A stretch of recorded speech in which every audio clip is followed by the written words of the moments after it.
ആ ഭൂമിയിൽ നിന്നും തിരച്ചിൽ സംബന്ധിച്ചുള്ള വിവരങ്ങൾ ഓരോരുത്തരായി എത്തുന്നു. അവരൊക്കെ ഇവരെ പറഞ്ഞ് ആശ്വസിപ്പിക്കുന്നു. അവർക്കൊക്കെ ഈ മേഖലയിലെ കാര്യങ്ങൾ കാണുമ്പോൾ ബന്ധപ്പെട്ട അധികാരികൾക്കൊക്കെയുള്ള മനസ്സിലുണ്ടാകുന്ന ഉത്കണ്ഠ അതൊക്കെ എന്താണ് മാർഷൽ?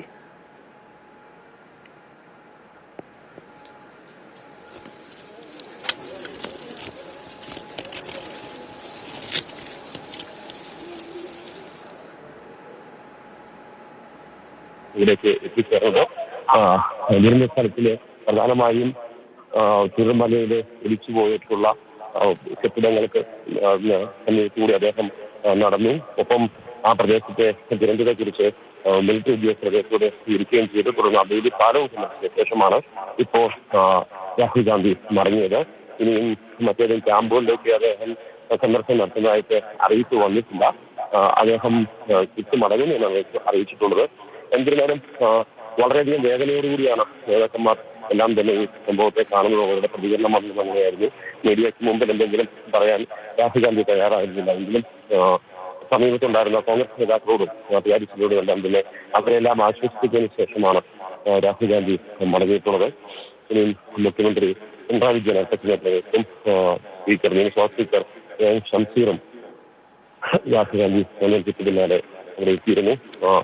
ഇന്ന് അധികം വാഹനങ്ങൾ തിരുവനന്തപുരത്തേക്ക് കടത്തിവിടാതെ വീട്ടിൽ സുരക്ഷ ഒരുക്കിയതിനാൽ മറ്റ് ബുദ്ധിമുട്ടുകളൊന്നും തന്നെ സുരക്ഷാ ഉദ്യോഗസ്ഥർക്കുണ്ടായിരുന്നില്ല.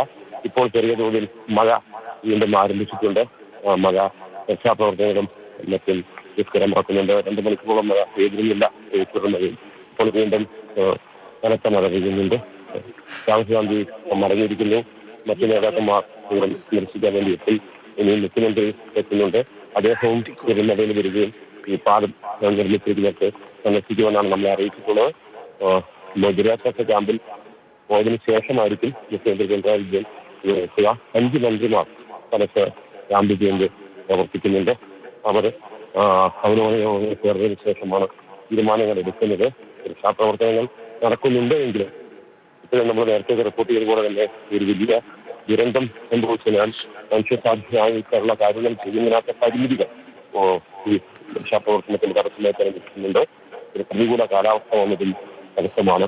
എങ്കിലും ഇനിയുള്ള മണിക്കൂറുകളിൽ പാലം റെഡിയാകുന്നതോടുകൂടി ഇനിയുള്ള മണിക്കൂറുകളിൽ രക്ഷാപ്രവർത്തനം കൂടുതൽ ദുരിതഗതിയിലാക്കുവാനും അതോടൊപ്പം തന്നെ മുണ്ടക്കയിൽ കിടക്കുന്നവരെ രക്ഷപ്പെടുത്താനും സാധിക്കുമെന്നുള്ള വിശ്വാസമാണ് ഉള്ളത്.